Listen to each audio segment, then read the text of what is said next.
everyone, welcome back to a new video of Quick Guide. Today in this video, I'm going to show you how you can redeem your Playstore's gift card. Keep watching the video till the end. To redeem your Playstore gift card, firstly open up your Playstore application. The home page of Playstore application will appear on the screen. Click on profile icon at the top right corner and tap on payments and subscriptions. On the next page, among the options displayed, tap on redeem code.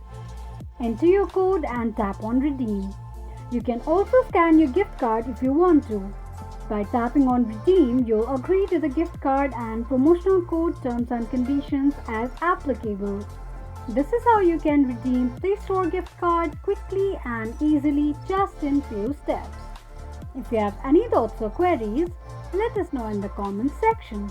Don't forget to subscribe to our channel. Also press the notification bell icon so that YouTube will notify you whenever we post a new video. Thank you so much for watching.